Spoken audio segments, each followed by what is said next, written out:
আজকে আমি রান্না করব, এই দেখেন কতগুলো গরুর ভুঁড়ি।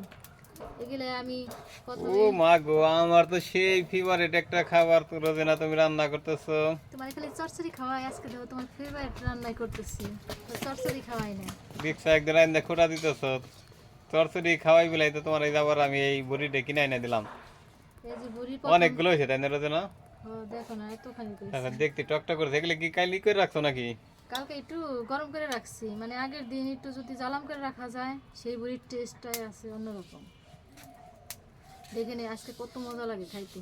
আর তরতাজা ওইগুলো অত মজা লাগে না তো, এরই যত জাল হইব মনে করো, যত তুমি জ্বালাম তো যা রান্না করো আমার তো তাই মজা লাগে, যত তার আর জ্বালাম আমি কি করলাম বললাম ততই বুঝছো? মজা, জানো না? অনেকেই মনে করবো কি যে আমি শুধু তোমার প্রশংসা করি, কিন্তু আসলে তোমার যে রান্নায় অনেক মজা, এটা তো তারা জান না। এই যে আমি খাঁটি সরিষার তেল দিয়ে দিচ্ছি, অনেকগুলো দিয়ে দিচ্ছি তেল, কেটে রাখছি ঝুরি করে। পেঁয়াজগুলো দিয়ে দিব এখন। অনেকগুলো পেঁয়াজ, খালি এই দেখে আজকে ভুনা করবে তাই না? হ্যাঁ, পেঁয়াজ মরিচ কিন্তু এই যে ভাজা ভাজা হয়ে গেছে, কিন্তু এই যে আদা বাটা, আদা বাটা একটু বেশি দিন, যেহেতু বই রান্না করি। এই যে রসুন, এলাচি আর দারচিনি দিয়ে দিলাম।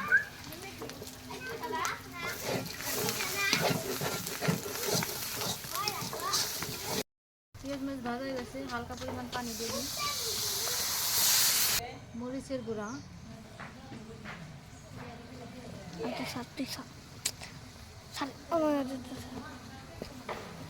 আর দেখবেন এই যে হলুদের গুঁড়া।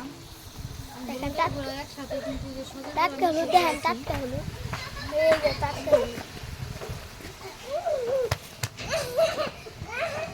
যেহেতু কালকে হলুদের গুঁড়া দিয়ে মাখায় রাখছি,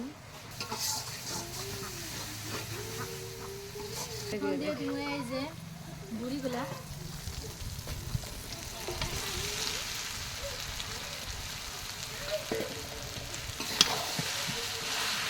তারপর দেখে রান্না করে রাখা হয়েছে।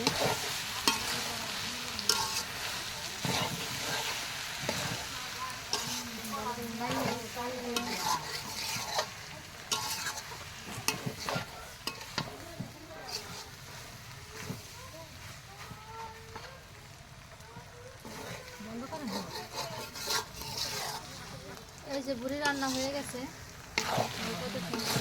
হ্যাঁ? এখন দিয়ে দেবো এই যে জিরের গুঁড়া,